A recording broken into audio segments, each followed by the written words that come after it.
Jake Paul showed what 1 to 2 years of dedicated training does for you. Experience beats athleticism all day, and that is the simple reason why Jake Paul defeated the much more athletic Nate Robinson. Now, even though this is not a high-level fight between two fighters per se, this fight has taught a lot of people who watch this pay-per-view a bit of a lesson here, and that is training even a little bit gives you a major advantage over someone who just got into combat sports. Jake Paul has only been training for like 1 to 2 years, very limited amount. Your reaction to punches, your reflexes in general, your distribution of power, understanding what punches are coming at you, understanding a little bit of feinting, understanding how the ring feels, and where to be correctly positioned in the ring are things that training is going to teach you, and that's what Nate Robinson did not have down. You can see Jake Paul never got out of his stance, and he was moving back, trying to keep his stance at all times so he can hold his power in all of his punches, while Nate Robinson was bum rushing the entire time, which is a clear indication of extreme nervousness and unconfidence. And here's another thing, man, defense is harder to learn than offense. It's very easy to go forward and throw punches at someone, right?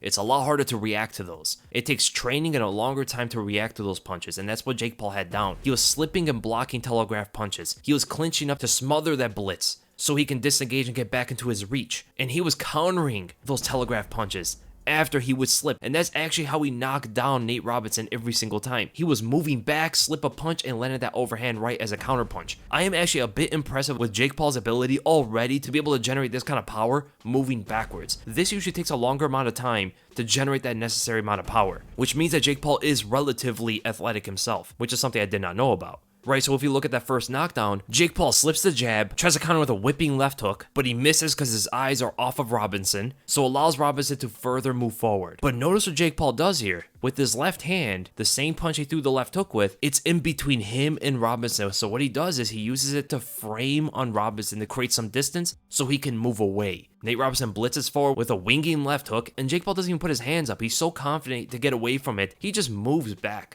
That's all, he just moves away from it. He knows that Nate Robinson just moves forward. He does not move back in the fight. So he knows that Nate Robinson again is going to move forward with that same left hook he keeps throwing the entire fight, and Jake Paul ducks under it. Remember, when Nate Robinson throws punches, he's always dropping his hands. That is why the right overhand was able to connect on him. He threw the left hook, dropped his hand, created a window for that big right overhand to land behind the ear. It's a shot to the equilibrium and drops Nate Robinson badly. And then we go to the second knockdown. Jake Paul feints forward like he's going to attack Nate Robinson, but he's faking it. Nate Robinson moves back to the ropes, giving more space for Jake Paul to work with, and then they both throw a jab at each other. Notice the difference in their jabs, though. Jake Paul's form is way better. Much, much better with more power, while Nate Robinson is flicking out his jab from his elbow. He's flaring his elbow out and then flicking his hand forward. There's almost no power in this. In fact, it acts almost like a hammer fist to the side of the head, which is why Jake Paul is able to eat it very well and land his own stiffer jab. Robinson is not composed. So what does he do? He rushes again. Whenever he gets hit, whenever he feels like he's in an uncomfortable position, he's going to rush forward. That's his go-to every time. That's a solution to everything. But he doesn't understand footwork and countering. So he goes and flicks out another jab. Jake Paul's able to see it because of the elbow flaring out. And all he does is just moves back. He doesn't put up a guard. He's very confident and comfortable to move away from that kind of punch. Again, Nate Robinson drops his hand, an opening for the big right overhand. Another knockdown. And here's another experience factor from Jake Paul. When he noticed that he hurt Nate Robinson, what did he do? He knew it's time to get Nate Robinson out of there. He knows he has him hurt, and it's time to finish off the fight. He rushes him, throws an uppercut as Nate Robinson's covering up, finds the opening through it, lands a left hook moving backwards, which again is very impressive from Jake Paul. That punch actually stumbles Robinson while Robinson's trying to blitz forward again,